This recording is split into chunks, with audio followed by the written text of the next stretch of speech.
পেহেলগাঁও অ্যাটাকের পরিপ্রেক্ষিতে ভারত সিন্ধু জলচুক্তি বাতিল ঘোষণা করেছে।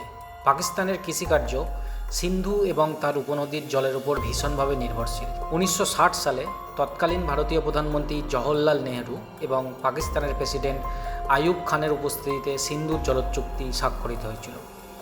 পাকিস্তানের প্রায় 1,10,000 বর্গ কিলোমিটার জায়গার কৃষিকাজ এই সিন্ধু এবং তার উপনদীর জলের উপর নির্ভরশীল। আসুন দেখে নেওয়া যাক এই জলচুক্তি স্থগিত হওয়ায় দুদেশের কৃষিকাজের ওপর কতটা প্রভাব পড়বে। সিন্ধু অববাহিকার নদীগুলিকে দুটি ভাগে ভাগ করা হয়।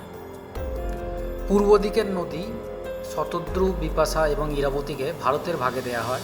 অন্যদিকে ঝিলাম, চেনাব এবং সিন্ধু নদীর জল ব্যবহার করার অধিকার পায় পাকিস্তান। ভারত পায় সিন্ধু অববাহিকার প্রায় 20 থেকে 30% জলের উপর অধিকার। অন্যদিকে পাকিস্তান পায় প্রায় 70 থেকে 80% জল ব্যবহার করার ছাড়পত্র। এই চুক্তির ফলে একটি পার্মানেন্ট সিন্ধু জলচুক্তি কমিশন স্থাপিত হয়। এটিতে ভারত এবং পাকিস্তান দুই দেশ থেকেই একজন করে কমিশনার থাকে। ইতিমধ্যে ভারত পাকিস্তানকে এই চুক্তির রিভিশন করার জন্য অনেকবার জানায়, কারণ 1960 সালের পর দেশের জনসংখ্যা অনেক বেড়েছিল এবং সেই সঙ্গে কৃষিকাজের পরিমাণও বেড়েছে। 2025 এপ্রিলে ঘটে যাওয়া নিরীহ পর্যটকদের হত্যার পরিপ্রেক্ষিতে ভারত এই জলচুক্তি সম্পূর্ণভাবে বাতিল করে দেয়। পাকিস্তানের চাষযোগ্য জমির 80% এই সিন্ধু অববাহিকার জলের উপর নির্ভরশীল। এখান থেকে প্রাপ্ত জলেই কৃষিকাজ হয়। এখানকার কৃষিকাজ থেকে পাকিস্তানের পপুলেশনের প্রায় 60% নির্ভরশীল। এছাড়া পাকিস্তানের অর্থনীতি বা পাকিস্তানের জিডিপিতে সিন্ধু অববাহিকার অর্থনৈতিক কর্মকাণ্ডের অবদান প্রায় 25%। পাকিস্তানে উৎপাদিত গম, তুলা এবং ধান এই নদীগুলির জল ব্যবহার করে উৎপন্ন হয়। পাকিস্তানের জলবিদ্যুৎ প্রকল্পেও এই জল ব্যবহার হতো।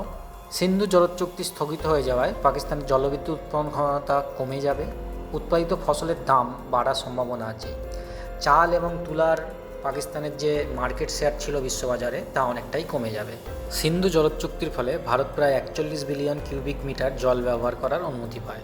এর পাশাপাশি ভারত চাইলে অতিরিক্ত জলাধারও নির্মাণ করতে পারে। এই জলাধার বা বাঁধগুলির জল থেকে ভারত তার সিন্ধু অববাহিকার আশেপাশের প্রায় 7,01,000 একর জমির চাষাবাদের বা সেচ কার্যের জন্য ব্যবহার করে। এই সিন্ধু জলচুক্তি বাতিল হওয়ায় ভারত এখন থেকে জল ছাড়ার জন্য বা আটকাবার জন্য কাউকেই জানানোর দরকার পড়বে না। সাম্প্রতিক ভারত জলের বা বাঁধের একটি রিজার্ভার খুলে দেওয়ায় পাকিস্তানে বন্যা হওয়ার আশঙ্কা দেখা দেয়। তবে এই নদীগুলির জলের পূর্ণ ব্যবহার করতে গেলে ভারতকে আরও বেশি ওয়াটার রিজার্ভার বা ড্যাম তৈরি করতে হবে। বাঁধের মাধ্যমে এই নদীগুলির জলপ্রবাহ ধরে রাখা যাবে।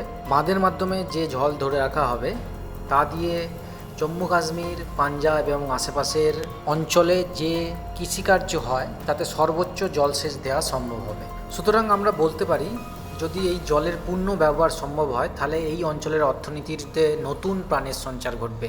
এক্ষেত্রে আপনাদের মতামত আমাদের জানান কমেন্টের মাধ্যমে। ভিডিওটি ভালো লাগলে চ্যানেলটিকে সাবস্ক্রাইব করে রাখবেন।